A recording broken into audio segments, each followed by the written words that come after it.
All of that is coming out. I was thinking a lot about what happened yesterday with regard to the reaction to Will Smith's slapping of Chris Rock.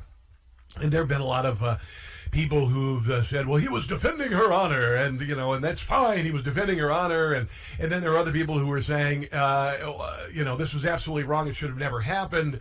After kind of digesting this a little bit, and the first thing I thought was, Will Smith is a very, very, very powerful man in Hollywood. He is from Philadelphia, and his mother still lives there, and the family still lives there. They were all shocked and kind of freaked out about how he reacted at the Oscars with smacking Chris Rock.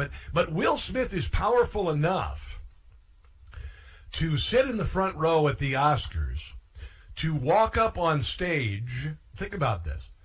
Who has the power to walk up on stage in front of, well, not a lot of people in this country, but traditionally around the world, about 1 billion people watching the Oscars?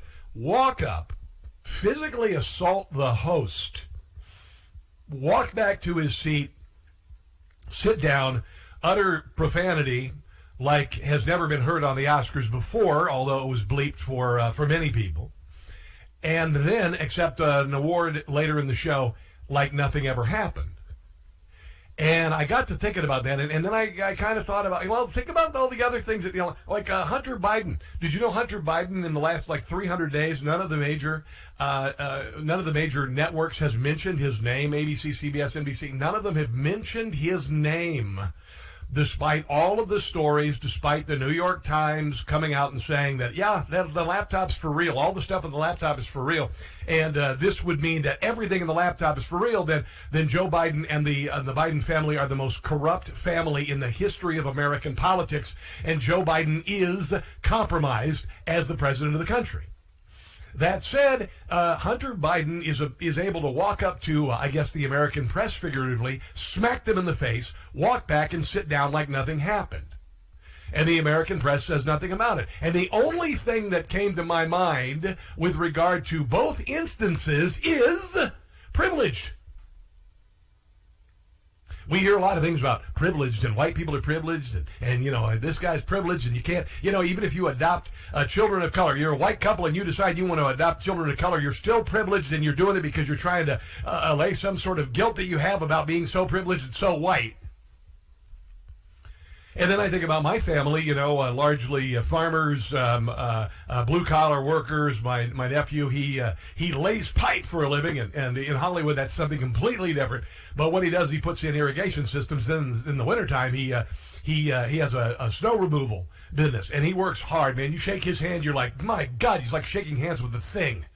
Because he's got these rough hands, and he works really hard, and he's not a racist, and he's not privileged. He works his ass off for the little house that he has in Council Bluffs, Iowa, and I respect him for that.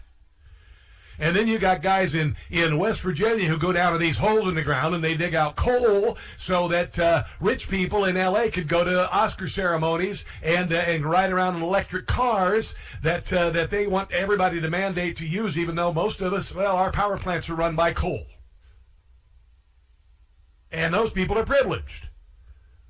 There can be no bigger privilege than being able to walk up on a stage in front of your peers, in front of 1 billion people, smack a man in the face, open-handed, go back and sit down, and have everybody just sit there and say nothing.